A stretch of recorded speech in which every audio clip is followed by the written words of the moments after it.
on to mute, Randy. Yes, I see Woodland just came on. Lauren's on. Now we have 9. 9. 9. We need 11, right? Yes. All right. Oh, there's Carl. 10. I thought that was 11. Is it? Who am I missing? Oh, someone's unknown. Is that Asma?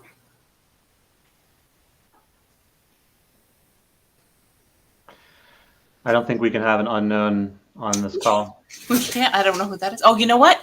That's Carolyn. Okay. Carolyn, I think you're on there twice. That's what it is. Sorry.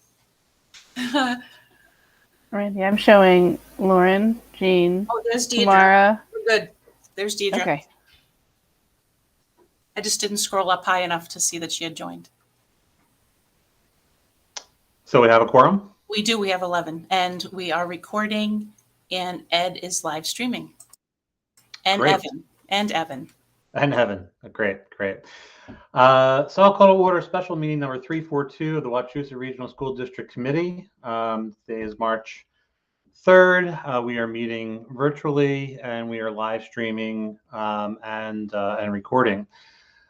This is a special meeting for the purposes of entering into our next phase of the superintendent search, and for NESDEC to come in and help us with some preparation in this next phase, which is to prepare ourselves for conducting finalist interviews. Finalist interviews are scheduled for next week between, I believe it's March 8th through the 14th. Sorry, just did a heavy lean into my camera.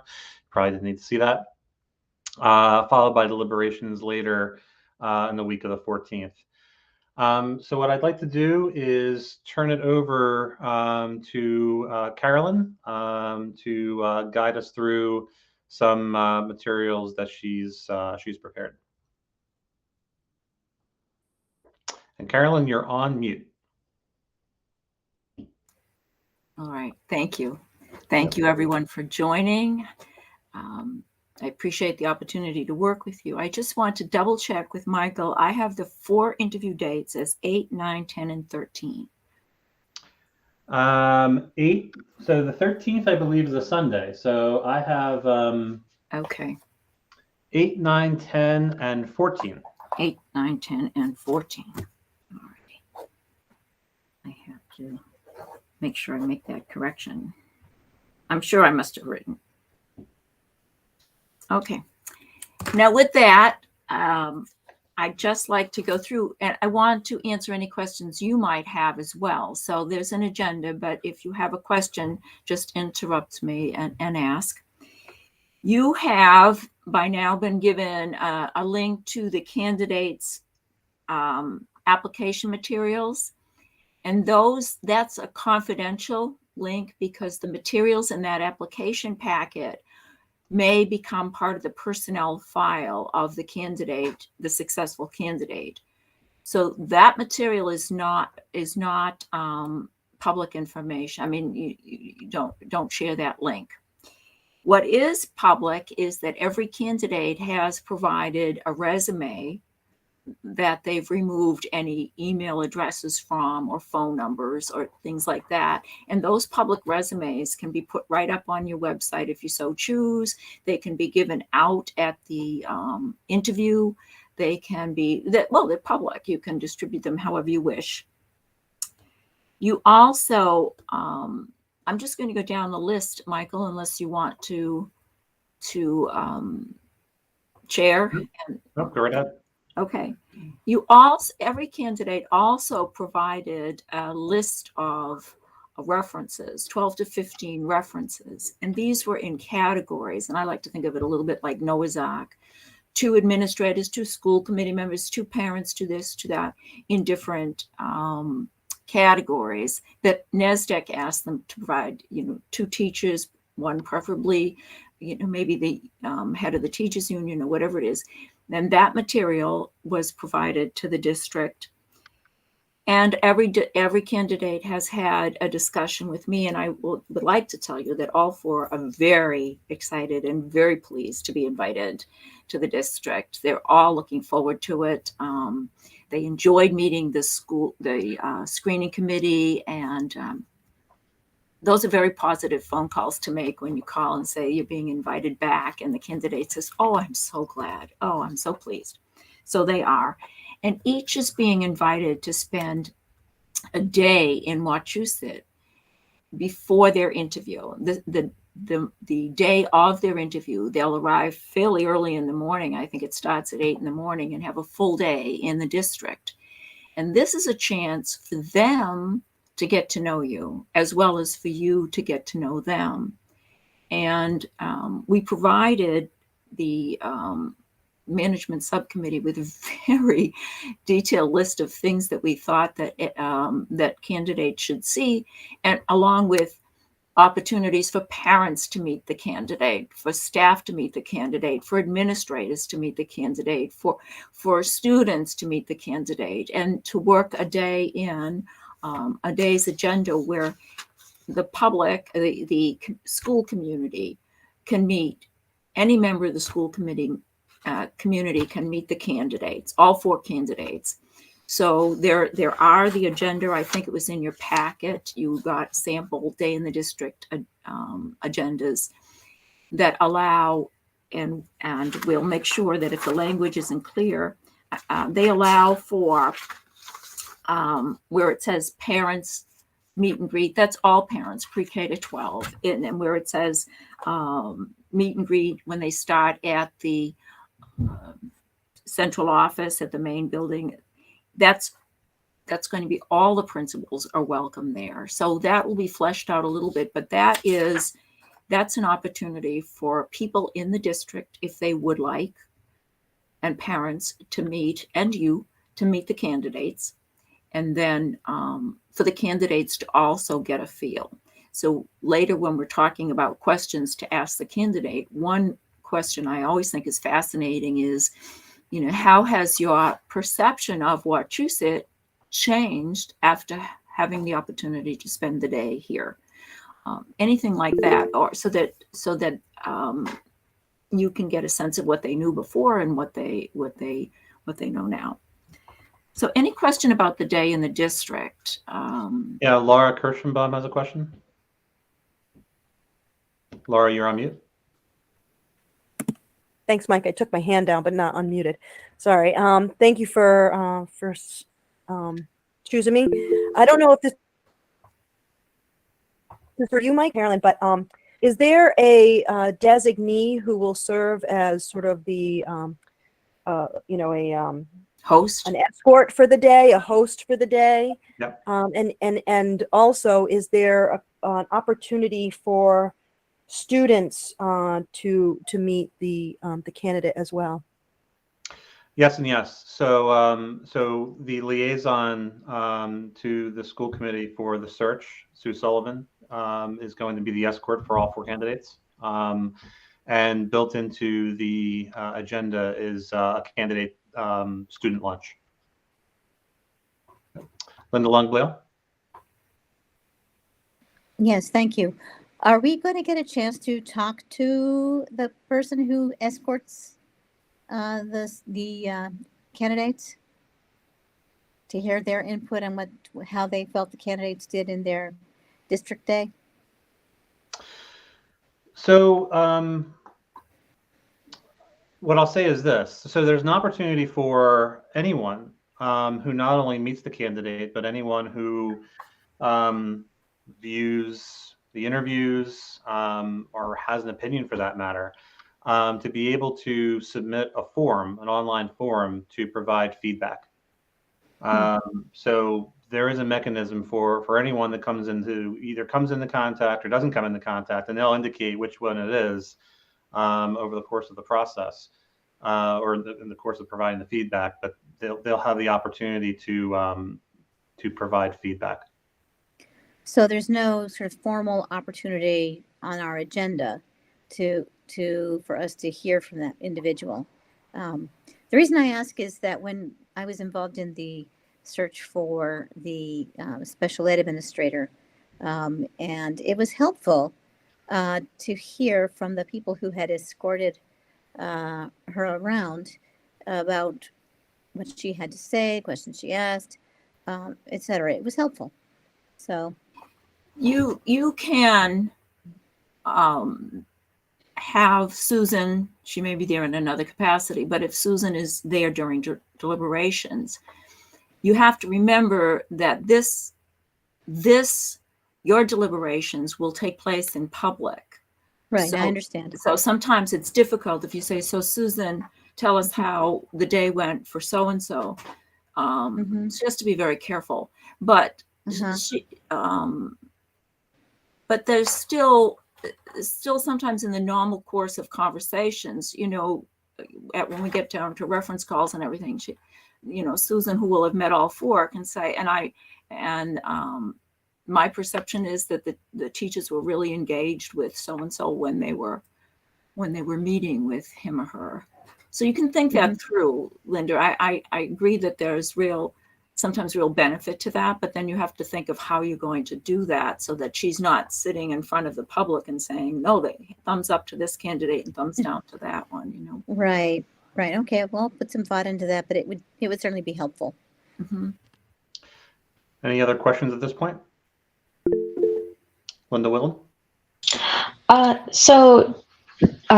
Just curious about the principals that the candidates are going to be meeting during this day in the district. Are they going to be using that same forum that everybody has access to? Is there going to be a different way to have access to principal specific impressions, or?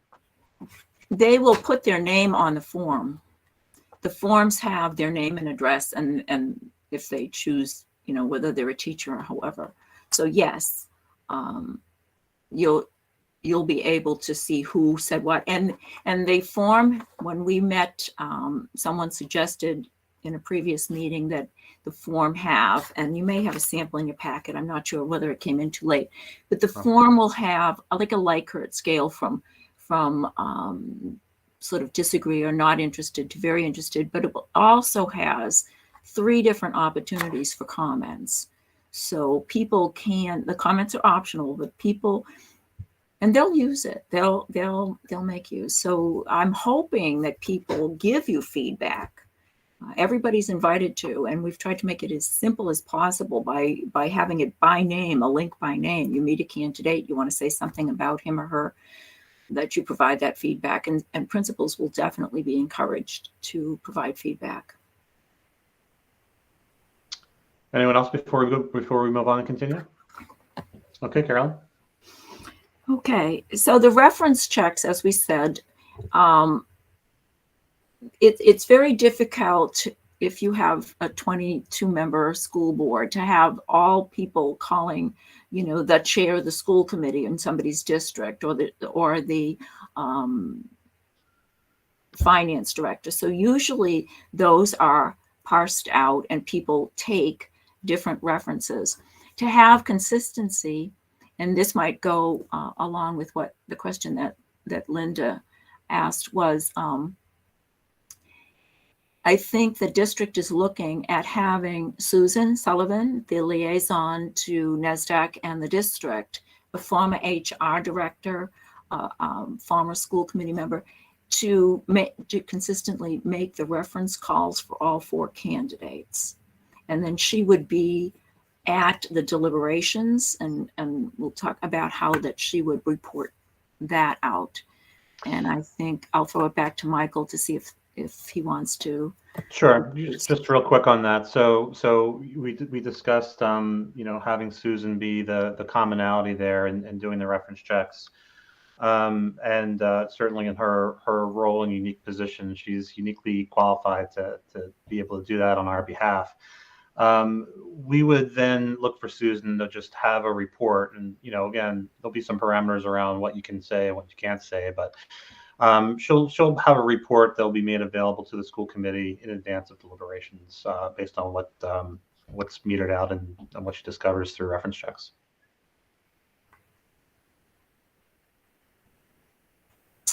Any questions about that?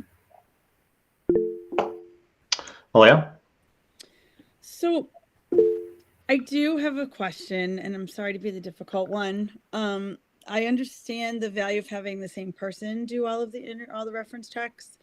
And this is not really a personal thing about Sue. I don't actually even know Sue, but I know when we originally appointed her or agreed to have someone in the liaison position, it was a much smaller role. It was more of an administrative role. And now we have her escorting the candidates. We have her doing the interview reference checks.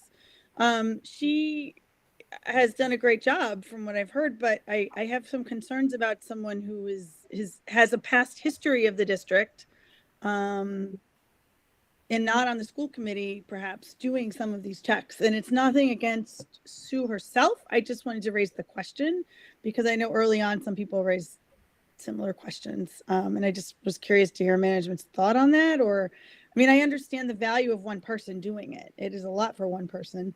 But I just want to make sure that's, I don't know. I'm not explaining it well. I just wanted to make sure it's a very different role than what we originally discussed for her role when we agreed to hire her or, to help with this process. So I just want to make sure that it's, neutral and not, I don't know the thought that went into it because I wasn't involved. Yeah, I mean, I can share with you some of this discussion that we had with the management group, and just a couple of things. One, you mentioned the word neutral, and I think that there was a sense through our discussion that this is probably the most neutral way of doing it, right? Probably the least complicated, the most neutral way of doing it. Was we started to go down different paths of, how do we divide this up and how do we report back in a way that's equitable across the school committee. I think the most neutral option seemed to be, using Sue, who again, has the unique background, right, to, I think, be trusted to not only do this, but to do it in a way that's consistent, that's professional. And, I think that was the sense. So let other people from management speak to that, but that was the sentiment that came across to me. Anyone else? Sherry? Yeah, to speak to Malia's question, I agree. I think that the fact that she has an HR background and is familiar with the process, and I like the fact that she has a background in the district, so she knows more of what she's looking for, and will have a better way to respond to us, knowing how the responses correlate to our district. Anyone else? But one of the things you can do is have a suggested list of reference questions, and NESDEC has those, and either management subcommittee or whomever take a look at those to make sure and say, yeah, this is what we want you to ask. In fact, I think you have them in our packet. Yeah. So that you have consistency. I know that when we are, you have it in your packet, and we can provide more if that's what you want. But I'm going to leave that to Michael to. Okay. Any other questions here before we move on? Seeing none, I think we're ready to move on. Okay. So when we are talking about and when we're talking about a 90-minute interview with the school committee, where NESDEC suggests that I know you usually live stream your meetings, but in this case, it puts both the candidate and the school committee at a disadvantage if immediately after the first interview it's live streamed. And then when you're interviewing the second candidate, you're not sure if you're getting rehearsed or rethought answers, and they're not, and they've also had a chance to see. So that if you're the fourth candidate, you've heard the school committee questions 3 times, you've seen and measured 3 different answers. So our And so the school committee is left wondering, is that fourth candidate really so tremendously wonderful, or are they just tremendously rehearsed? And that's just, I'm being a little bit facetious, but so what we suggest is that you record all of the interviews, and then after your final candidate, you play them on whatever you do, the town television or whatever, the town channel, and the public has a chance to watch, if they weren't able to attend, to watch all 4 interviews. And maybe it's on a cycle so that they can watch them more than once. And however long you keep that playing and however long you have the response sheet, people who watch the interviews can also respond, go onto the link and say, I watched that interview and I thought whatever answer is very strong. So that would be our recommendation, is that it's recorded, not streamed. This is a unique situation. This is hopefully once in your term, you will be interviewing for a superintendent. It is going to be watched by people in your school district, but way beyond that. Trust me on this. Candidates and members of the candidate's district are going to be watching. People are going to be paying attention to what you do. And I've been in this business long enough to know that when one of these, only one of the 4 will be offered a contract. So that leaves 3 people going back out. And when they apply to the next district, members of the screening committee can back me up on this. People go in and watch them interviewing in prior districts, and they watch the whole interaction, and they watch the school committee of prior districts. So this situation is probably, I don't think other districts are tuning in to watch your budget discussions and things like that, but this is truly going to go outside of your district. I see a question. Yeah, Asimile, you have a question? Yes. One question is, I love the idea of the same questions to each candidate, of course. But when we're recording, is it legal that as soon as we interview, do we have to air the recording? Or is there a way where when we air the recordings, we give the same answers to that question of all 4 candidates at once, so that we're not going through like an hour and a half of interview just with one person, remembering all their answers, and then going to the next candidate that's recorded? Is there any way to separate them by question so that we can, when people are watching, they're actually comparing the answer that they gave to only that question and not relying on everyone's memory of an hour and a half later looking at another candidate that was recorded and playing again? Yeah, so I think the answer to the first question is, we would make, or we can make the recording. It's a public meeting. People can certainly show up if they wish to. But the idea here is that we would make the recordings available at the conclusion of the 4th, or sometime shortly after the conclusion of the 4th interview. And typically, what we do here is, not only do they run on the public access, but they're available on demand. So people can watch whichever candidate's interview at their leisure. Your question about, splicing and compiling, I know you didn't say this, but it's almost like like a best hits, where you're taking answer from 1, then 2, then 3, then 4. I don't know, Carolyn, if you have thoughts on whether districts have gone to that length before. I could see us having a real difficult time trying to pull that together in time for people to, number 1, see it, number 2, comment on it, and then for us to deliberate, shortly thereafter, right? We're looking to do deliberations. You don't want to do them too long after the last interview, and you also want to give a little bit of time. So to pull that off in between seems to me to be quite a feat. Right. It's never been done before. You would be the first, and I don't have the technology to do it, so I'm not sure Any I other know that questions at this point before we move on? Kamara? I just to go off the same question, I do like that idea. So one question I had then, but I totally understand the feasibility of it. If when we get to the part later tonight or whenever it comes up, if we're going to ask X number of questions, we just keep them in the same amount of order.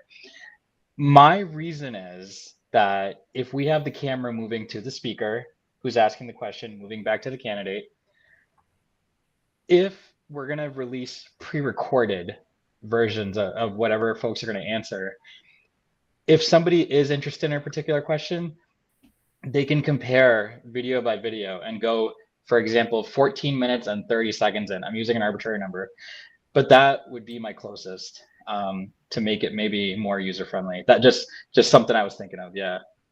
so the individual user can do that on demand. Yeah. Yeah. We can but talk would, about we yeah. can talk about that when we get to the flavor of the interview and how it's going to go. And Absolutely, yeah. And then you can come in and suggest.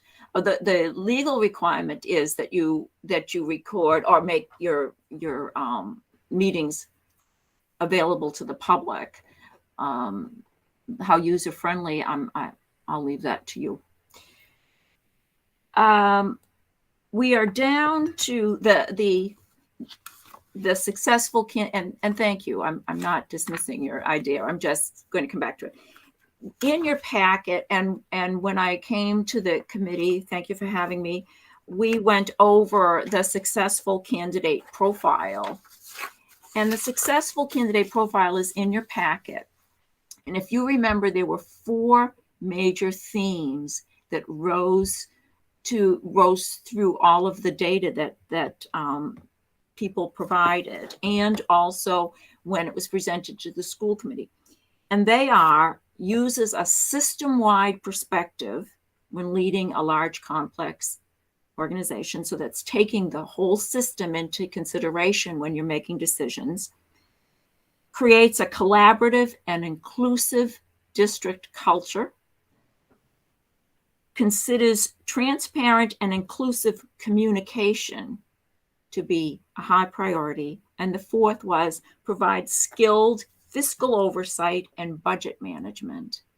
And under each one of those are bullets of what the community thought if a candidate was really skilled in this area, they'd be doing these things. So we're going to talk about in a few minutes, developing interview questions. Our suggestion is that when a school committee member thinks about a question, it can be whatever you need to ask. You think about where would that fit, under which theme would that fit, so that when the questions are being organized, when you're asking the questions, the chair can flow from theme to theme. So that when you submit your question and yours is, you might say, well, mine is about conflict management and resolving difficult situations. And you look, where would that be? And it would come under collaborative, inclusive district culture. That's where that would fall. So when you submit your question, not to be edited. Nobody's going to edit or revise your questions on you, but what they want to do is to organize it so that the interview, I think this goes to what the Asma and Kumara are saying, it has a certain structure to it, or a flow to it, or a normal, you're not asking a budget question and then a special ed question, then a budget question, and perhaps a contract negotiation question, that type of thing. It flows by theme. So we're going to ask you, to when you're thinking about the question that you want to ask the candidate, to submit it under a particular theme. In your packet, of course, you can, and I'm going to talk to you a little bit about how to develop, to create a question. But in your packet are some really good examples of questions that you can ask in a superintendent's interview. And, you know, they're quite good. And you can and there's more than one example. I mean, there's 3 or 4 pages of example questions, and you can take those. Oh, I see somebody has a question. Yeah, I mean, when you have a break in what it is that you're presenting, we can go to questions. Or do you want to take or if you want to take it now? Whatever you want. You're the chair. All right, Asma.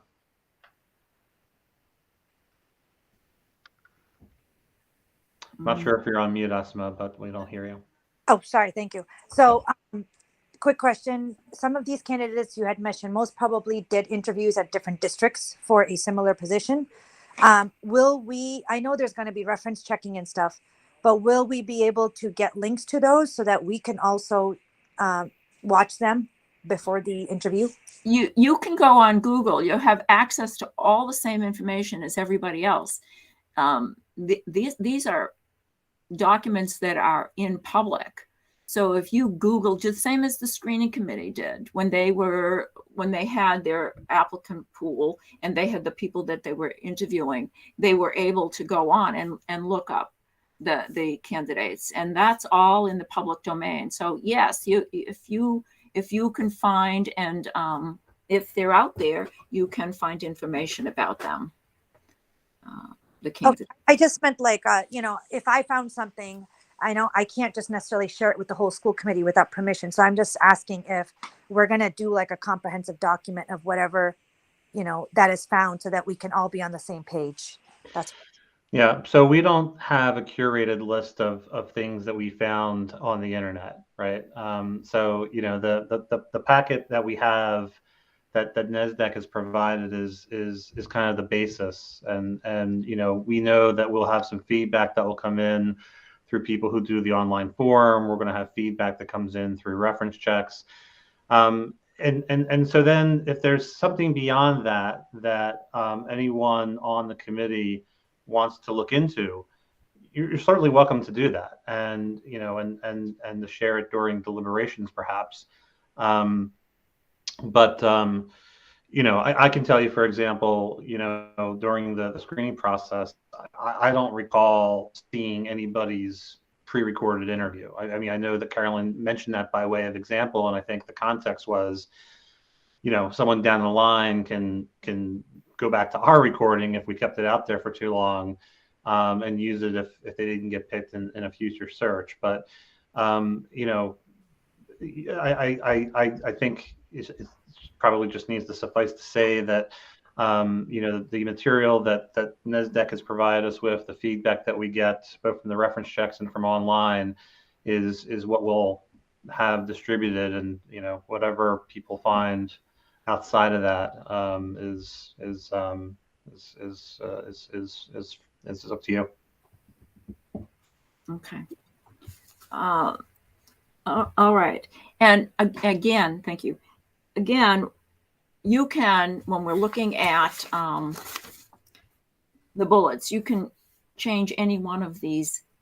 It's a statement, but you can change it into a question. You can, just by saying, provide examples of how, tell us when you did this. And when you're asking your questions, you want to stay, if possible, away from the theoretical, like how would you want to ask more like how have you, give examples, talk to us about a time when, rather than too many hypotheticals that don't require real experience to answer, but just you'll be able to tell with your own question how theoretical you want to make it.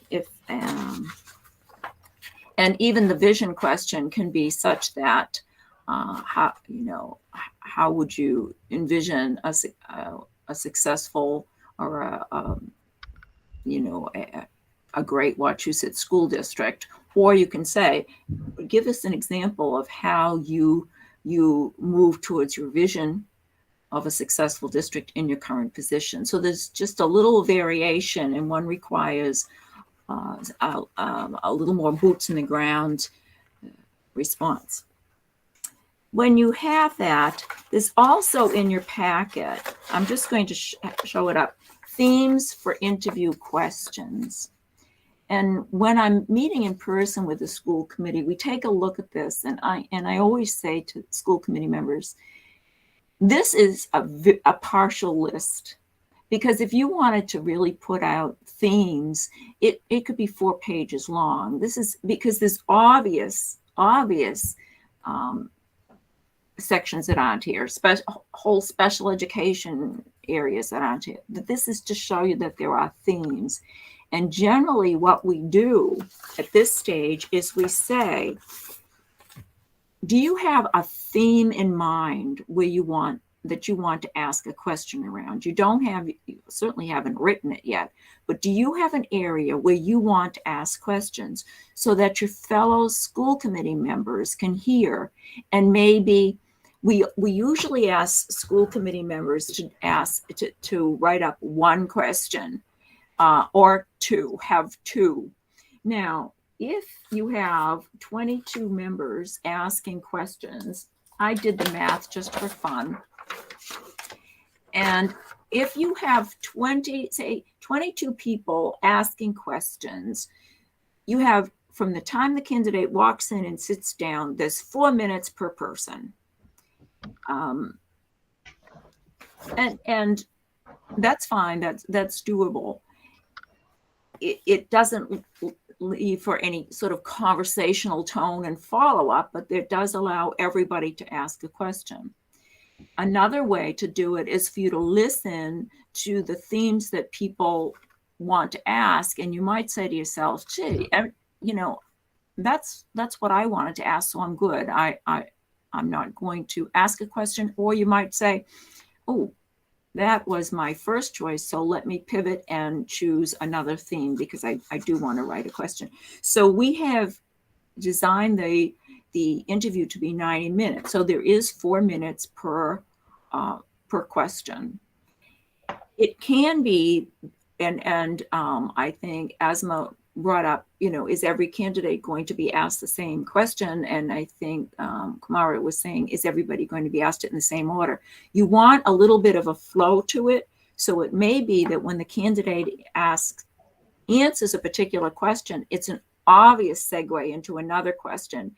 And just by consensus, the group would prefer that Sherry ask her question then, and then go out of sequence just a little bit.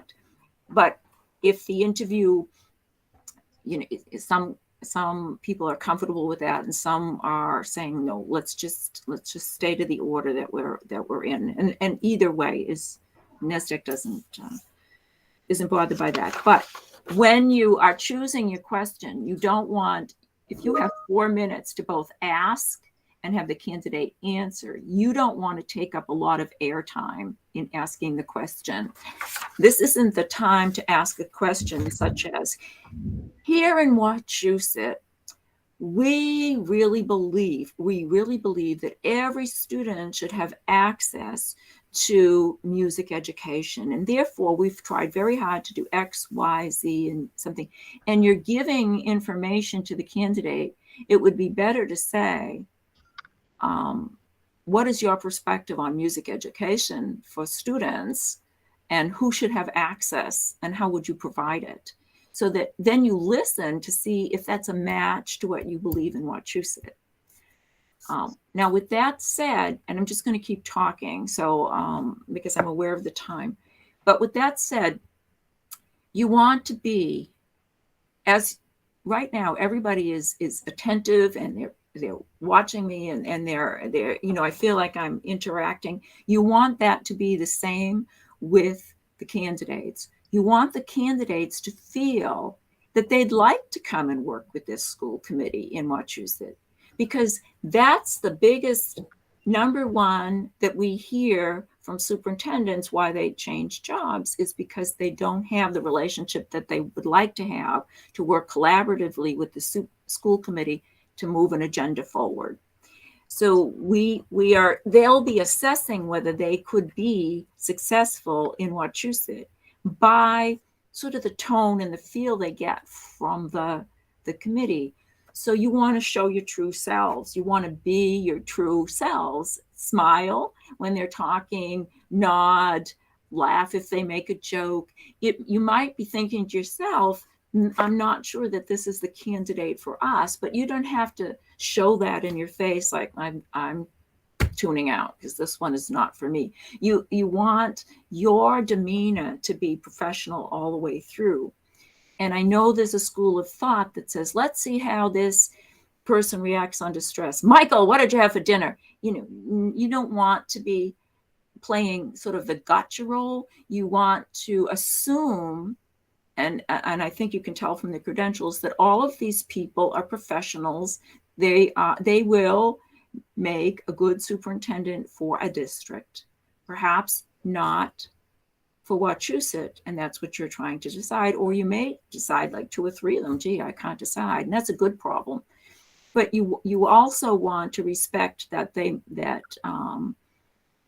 you've invited them here. They're guests in your district. They've spent the day. They have good faith. They're excited to be here. They would love to have a conversation with you. So it should be a conversational tone. If you want to see how they react under pressure, well, there they are sitting in front of 21 people about to answer questions and have 4 minutes per question. That's pretty tense. And you can also say to them, please give an example where you made a decision that you thought was the best decision and then later rethought. Or however you want to ask it, but try to avoid asking sort of, I gotcha now, and I want to compare how each one of them acts in a very uncomfortable situation. That's just NESDEC advice. So would you like to weigh in about themes? Anybody have an idea of a question they'd like to ask? Or an area they'd like to ask a question around? Or how would you like to do it?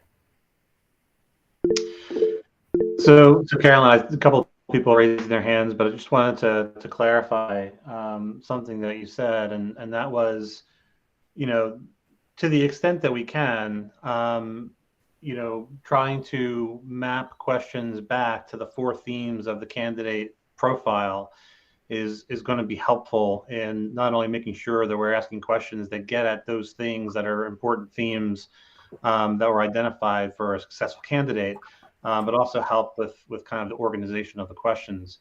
Understanding too that there may be other themes or overarching that don't fit neatly into those 4, but that's kind of the way that I've heard from you, Caroline. I just wanted to double check and make sure that I'm hearing that correctly.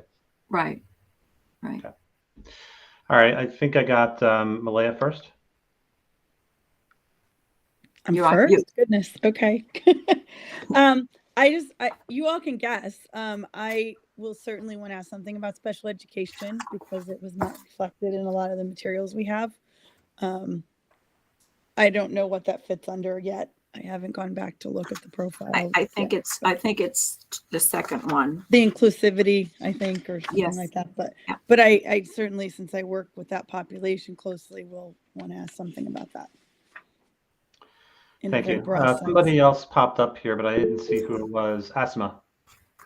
Yeah, my area of concern is diversity, and I know that's under inclusivity, but that would be my biggest area of concern is how they handle and encourage inclusion and diversity.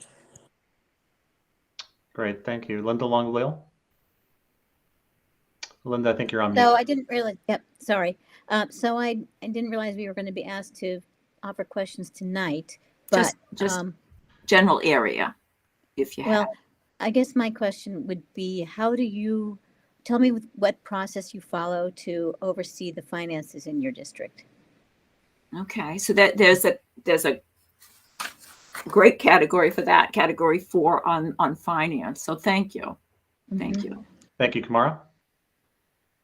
So my question, looking right at the order of the themes here, related right to system-wide perspectives when leading a large complex school district. So specifically in relation to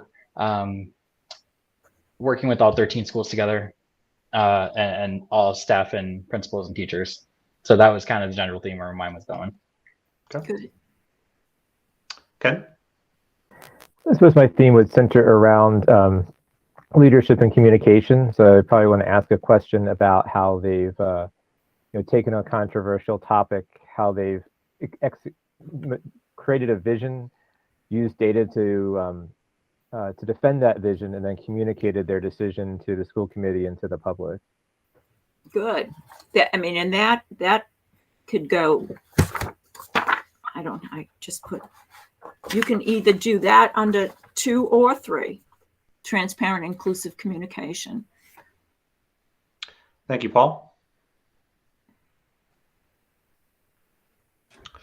Not sure if you're on mute, Paul, but we don't hear you. No, I'm here. Okay. So I was thinking about asking a question with something about working with teachers, and general command structure isn't the right way, but leadership structure and working with teachers. Okay. Thank you, Carl. So kind of the area for my theme, or at least like what I'm thinking about, is especially really in regards to the topic of organizational leadership, and how we're asking this person to be in charge of an organization that teaches about 7,000 students, has 1,000 employees. And so being in charge of an organization of that size, there's nuances and things that come with that. So that's kind of what I'm thinking of. Okay.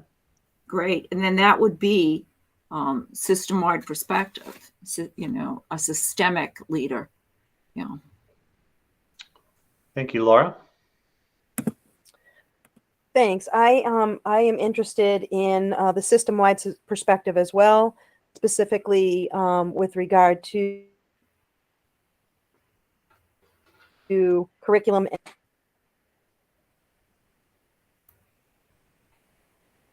You're breaking up for me anyway. I heard system-wide perspective in regards to curriculum. Curriculum and curriculum alignment and instructional techniques. Gotcha. Thanks. Thank you. Lauren?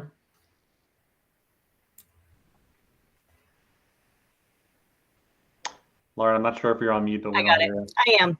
Having been on the screening committee, knowing the time constraints, my question possibly would be very similar to Ken's. So I would absolutely be fine with conceding my time to having the question. But I would probably, if I did have time, do something around budget and advocacy for budget. Okay. Anybody else? No, Carol, Sherry. Yeah, a couple of my thoughts have already been mentioned, but again, budget and dealing with our towns. I don't know how much the experience they have dealing with multiple municipalities. But then to Lauren's point as well, I am perfectly fine. I would much rather see us have additional time where we could ask a follow-up if it would really suit us, than to truly have 4 minutes per question and not be able to really understand the answers. So like I said, I'd be more than willing to let them take my question. I have one suggestion about that. Now both Lauren and Sherry have said I would gladly yield my time. Another approach is that you, at the end, if you have follow-ups, then you ask it. When you're listening to your budget question or whatever area you're listening for, you can, I know we said ask the same questions of all candidates, but if you want to follow up with a question based on the answers that you've heard, you can reserve your time that way.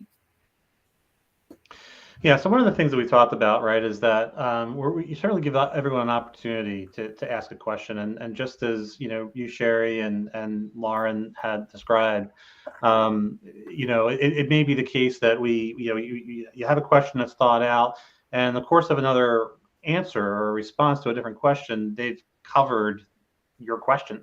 And so, it's certainly, appropriate if you feel that, I'm fine with passing, or, I'll defer to another area because maybe I have a second question that item could come up. But, in order to kind of have a starting place of, everyone at least being able to ask a question, it means that you ask a question, there's no follow-ups unless there is time at the end to do so. And we can kind of help each other if we're not asking repetitive questions. I got Deidre, and then second hands for Paul and Malaya. Hi, yes. So I actually, is there time planned for the candidate to ask us questions? Because it sounds like we've got like 90 minutes. It's going to be us asking them questions. And I actually find in interviews that questions that they ask of us are actually just as, telling about a candidate and where they're thinking, especially after spending the whole day with us, might be. Yeah. So how much time do we have for that? Sure. The two thoughts there. One is that we'll mention at the top that kind of what the structure is. We have 22 people. We have 90 minutes, and we'd like to leave time at the end for the candidate to either tell them something about themselves that hasn't been mentioned that we ought to know, or to be able to share something or reiterate something that they've heard. I suppose somebody's question could be, do you want to ask us a question? The trouble is that who are they asking the question to, right? We have 22 people who could potentially respond. So it gets a little bit tricky doing that, but we certainly will leave time. The intention is to leave time at the end for us to tell for them to tell us, kind of make the closing statement, and for them to tell us whatever they think that we need to hear. All right, Malaya.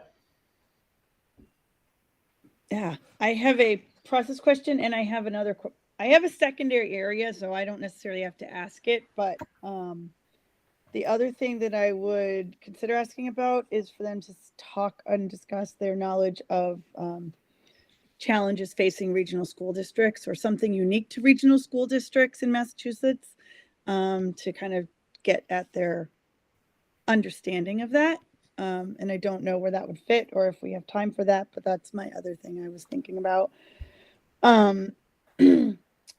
My process related question is, and I'm not sure how we would handle this, but what do we do? I mean, is there an opportunity or a way to bring in questions that are specific to each candidate? Because I think, for example, some of them have particular experiences that are very clear from their applications, and some of them have things that are not, and so we might want to ask about, or there might be something particular in their background that we'd want to ask about.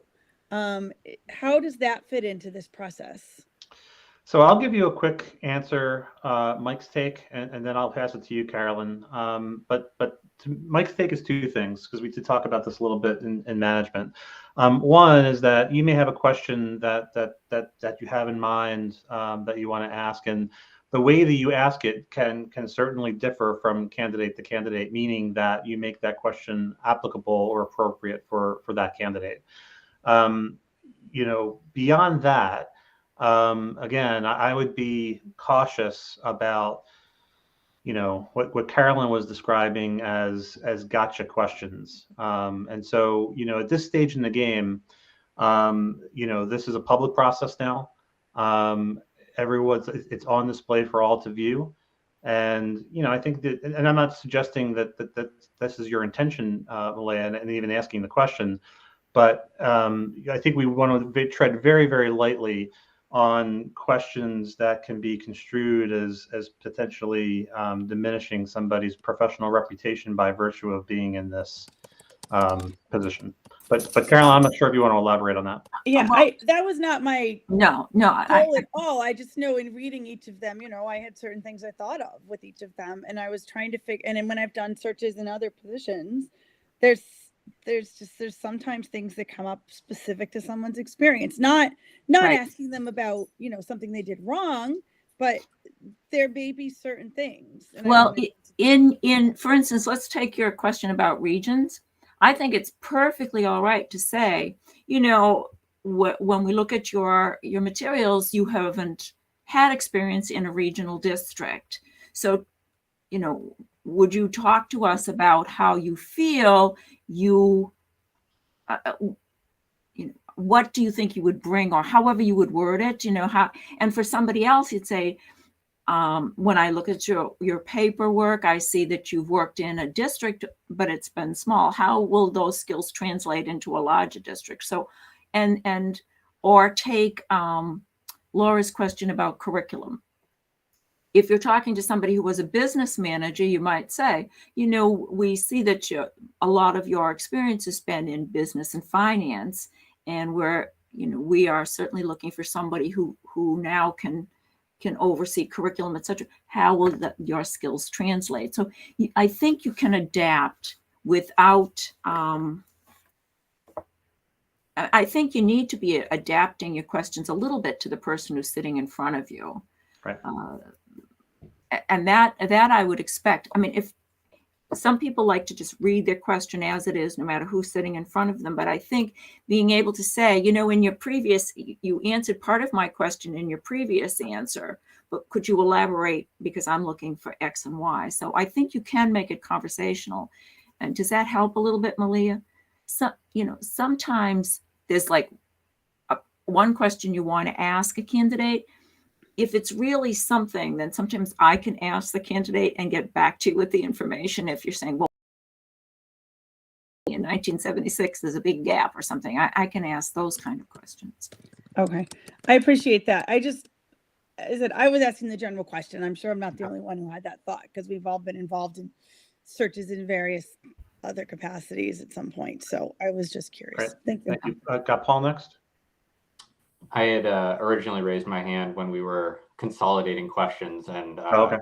Carl and Laura asked a similar question, but they said it much more eloquently than me. So that's sort of what I was thinking of: systematic leadership, working with teachers, to implement high quality teaching strategies. But to Malea's point, I mean, there's only one candidate who hasn't been a superintendent before. It probably makes sense to ask that person how they see themselves transitioning to a Exactly. role. Exactly. So I think Malea's point is a pretty good one. Yeah. So Carolyn, I don't see any other hands for themes, but I mean, my take was that it seems like we have pretty good representation across the 4 themes there. Right. And I would say then that procedurally, you might want to submit 1 or 2 questions and put, you know, first choice or second choice if you've got more than one, and put it under and submit that. And if when they're going through and taking a look at the questions, and they have 12 up here and only 2 down there, they might take your second question, because it's very difficult. You have to do all your work in public. You can't start a Google Doc and talk back and forth about the questions. It's very confining, but it has to be in public. So we were working with the management committee to say, how could this possibly work? Yeah. So that's maybe a segue to me here. So, you know, what we've thought about is asking everyone to submit 1 or 2 questions, right? You know, submit them to Sue. You'll get an email from Sue tomorrow. You know, basically, you know, asking for this in written form. But to submit 1 to 2 questions and to kind of categorize the theme that your question is associated with. And then Susan will organize the questions by theme, and we'll distribute to the school committee. And the intention is, and I'll send out before the meeting, kind of the order of how we would see this go. And again, the idea here being, you know, everyone's going to have an opportunity to ask a question. You know, we all have a common playbook of what those questions are, and you know, we want to organize them around themes so that, you know, we might have 4 or 5 questions on budget that we ask before we move on to communication, and ask 4 or 5 or 6 questions on communication before we move on to another topic, just so that we're not bouncing back and forth, and that we're trying to strike a more conversational tone in the interview. So more to come on that.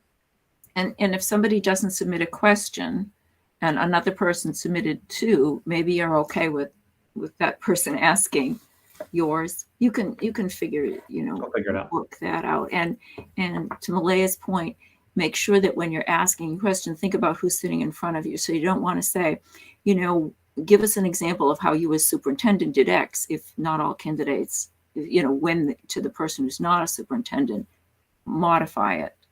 And also, you may find after the first interview, your question isn't quite working. You thought that they were going to take it this way, but they took it in another direction, and you had to prompt.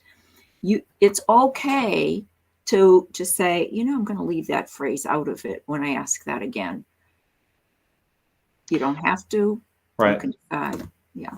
Yeah. So again, the point here is that nobody's looking for verbatim, with precision, right? So the idea is for us to really just to, be able to construct the flow in conversation and, adapting the question for the candidate as appropriate. And what else do you have for us tonight, Carolyn? All I can say is if you get 15 questions submitted, then the chair will go by this and say, okay, that allows 6 minutes. So we can have, like somebody asked, a question and answer at the end, or we can allow this. We can adapt it to follow-ups. If you have a follow-up, you just raise your hand, you ask the chair and say, I have a follow-up if there's time, but you have to go through the chair. There may or there may not be. Yeah. Okay. So again, we'll do follow-ups at the end. So, okay. We'll go through, we'll again, we're talking about this, there'll be an order. Now the fluidity comes in how they respond, right? So based on how they respond, somebody might decide, yeah, that kind of covered my question, and we'll move on to the next one. And, if we go through enough of that, and we have time at the end, then we can entertain follow-ups. And, as Carolyn mentioned, we'll do that on an ad hoc basis. Okay, so there'll be an icebreaker question, whatever that happens to be, that initial question, and I'm going to leave that to the chair as something that you either ask or delegate.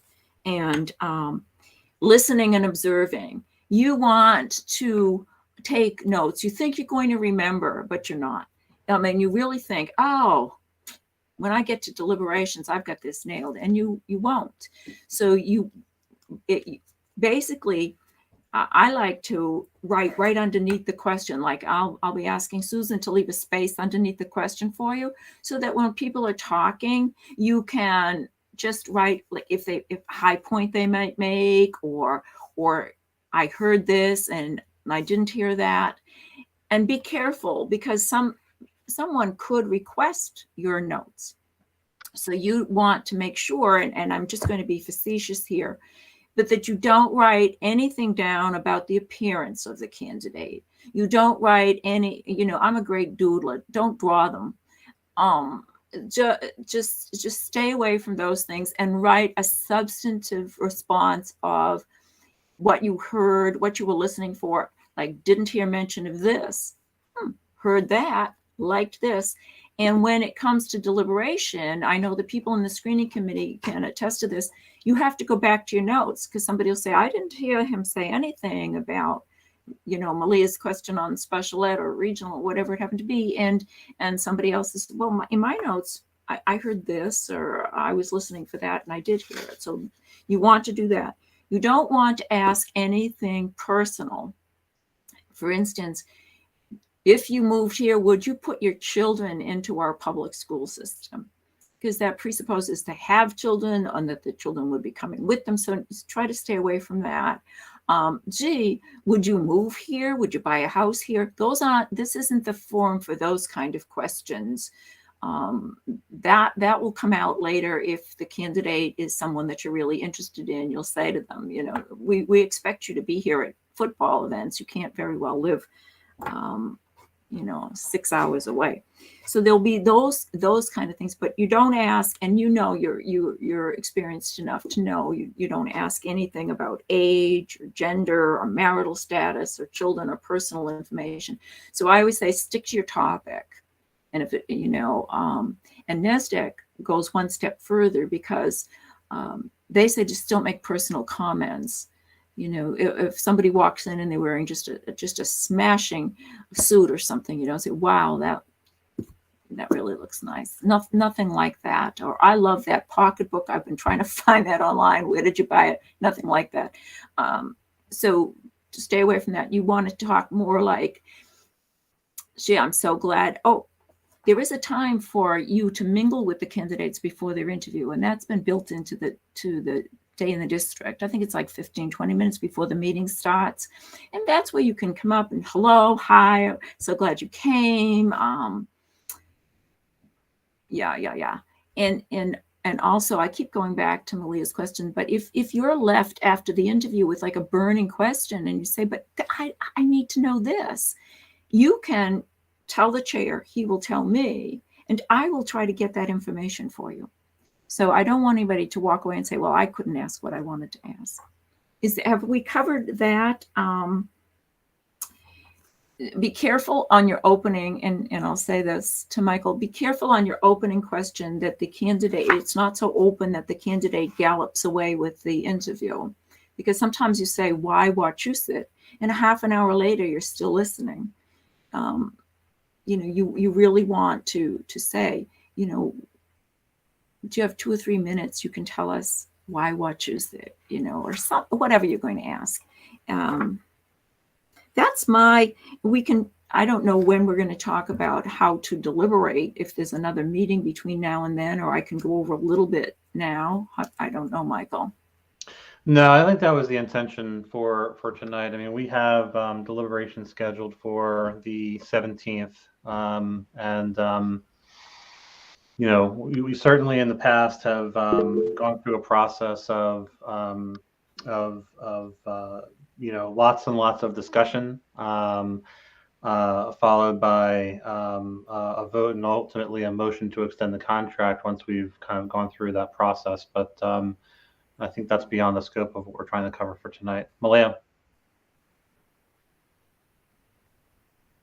I had it for, sorry. It sounded like we were getting ready to wrap up. So I have a procedural question about their visits. I know that we have meet and greets at various points in time.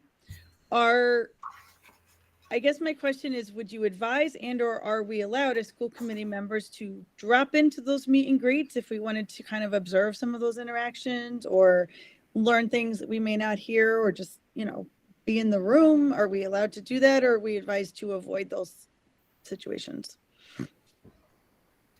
Our advice, I don't know, but you're welcome. You have to be careful because you do not want to turn it into an impromptu school committee meeting where you're actually answering the questions. No, I meant more kind of just to observe interactions and things like that. Or I don't know what the.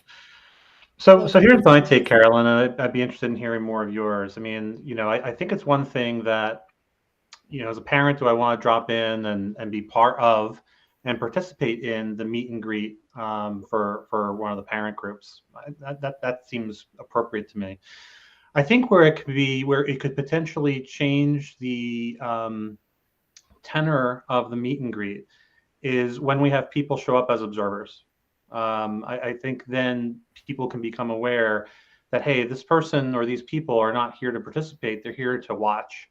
And I think there's something about that dynamic that tends to yield an unnatural interaction. So I'm not sure what value that you get from that, even when you do it. So my take, but interested in your opinion, Carolyn, is that parent meet and greet, participate, but I would go if I was participating, not if I was there to observe. Well, I say the same thing to focus groups. If it's open to the public, you're the public. I wouldn't go to the staff ones. I wouldn't go to the principal ones. But if it's the parent one and the school committee one and your parents, and and I know the same with the focus groups. It's that members of the school committee joined focus groups, and were just one of the people asking questions and talking. And you don't give up your sort of role of being a parent in the district because you're on the school committee. So you're welcome to do that. And I agree with Michael. There's a difference between coming and being part of it and coming and sort of standing over to the side and taking notes. You certainly don't want to be cast in that role. And I know that the staff would be uncomfortable. And we always say to administrators, this is your teacher's time. Don't go in and be setting up the coffee urn and figuring out if there's enough cookies right in the middle of a staff meet and greet. Give people their time, but it's you can decide for yourself. You're certainly welcome in the parent ones. So Carolyn, is there anything else that you wanted to cover with us tonight before we give a final call for questions and look to wrap it up? The only other thing was no laptops open and typing during the interview. You can do all of that afterwards, but no laptops open while a candidate is answering a question. They don't know. It's very disconcerting. It's very off-putting. So we say, if you have something and you want to take notes, please write them, and then afterwards, type away. That would be the only other thing that I didn't cover. So I can think of one other thing, only because I heard you mention it before, and I believe you have some opinions about being present in the room. Oh, well, yes. I mean, that happens to be my opinion and NESDEC's opinion, that really this is we see it as the most important decision that you can make as a school committee. And out of respect to the candidate, out of respect to the community, out of respect to the position that you hold, we strongly suggest that you be present, that it be an in-person interview, and that all members make every effort to be there, with the rare exception that somebody might participate, because it's your opportunity to get a feel for the candidate to get a feel for you. The interaction between the superintendent and the school committee is a critical piece of the puzzle, and we want to see that. The whole process is being assessed, and it would be very, very difficult. And I've been in that position. It's very difficult to be somebody talking to a group when you can only see some of them, and you're listening to a question off, and you can't see the person. You can't watch the candidate's expression. So please, our strong advice is from NESDEC that to do whatever you can to clear your schedules, to be in a chair, in a room, in an in-person meeting for the 4 interviews and deliberation. Enough said. Thank you. All right. Any questions about anything that we've covered tonight before we wrap it up? Christina? Just to follow up on that word deliberation. So I thought you had said before that we would talk about that in this meeting, or is that a separate meeting? Just what that looks like. Yeah, we're not. So we're not going to talk about how that works. We're talking about deliberations tonight. So we're not going to talk about how that part of it works until when would we do that? On the night of the deliberations, or? Yeah, I mean, right now, so we are in the process of collecting just some advice from a couple of different sources. Okay. So it's all right. We'll do that. So we will, as long as we do talk about it. That's good. Yep. All right. Thanks. Sure, Laura. So just a follow-up to that is, who is collecting that information from different sources? I'm not clear on how we're getting that resource for how our deliberations are going. And Carolyn, are you going to be there for our deliberations, kind of managing it like we did with the screening committee? Or is that something that we do sort of on our own? I can be in the room. I don't manage them, not in public at a school committee meeting, but I'm deferring to Michael now because we haven't had this discussion. To answer your question, Laura, we're talking with NESDEC obviously and with our attorneys to make sure that whatever framework, whatever process that we're using is above board and with a beyond approach. So. Okay, so is that something that the management subcommittee is going to be managing then? It's something that we will take in advice. We can take it in through the management subcommittee and kind of make sure that it's clear in everyone's mind as we're going into the deliberations. Thank you. I just have one last question then, and that has to do with process for getting questions. I'm not sure I'm clear on who I'm sending my questions to, how they'll be compiled, and then how they're going to be just when and how they're going to be distributed to the committee prior to the interviews. Sure. So you'll get a note from Susan probably sometime tomorrow. You'll submit your questions to Susan. She will compile the questions. They'll be organized by theme. They'll be distributed to the school committee. Probably we probably need to have a cutoff at sometime around the end of the weekend. They'll be distributed on shortly thereafter, and then I'll distribute kind of the order of the questions. It'll either be one document with master questions and then the order of documents, or the order of questions rather, or just the order of questions. But that'll all come out. I mean, the order of questions will have to come out on Monday, right? So people have them well in advance for our first interview on Tuesday. Kamara. So I just wanted to be clear. I don't know if we covered this at a previous meeting, but for each interview in the room, every school committee member that can be there and a representative from NESDEC. I just want to make sure, am I forgetting anybody, or is that what you guys, what you guys envisioned and suggest, Carolyn, or? For the interviews? Yeah, the interviews, NESDEC isn't present for the interviews. It's the school committee. The school committee is, we don't have an opinion on whom you're to choose. But so just like with the screening committee, it's the district.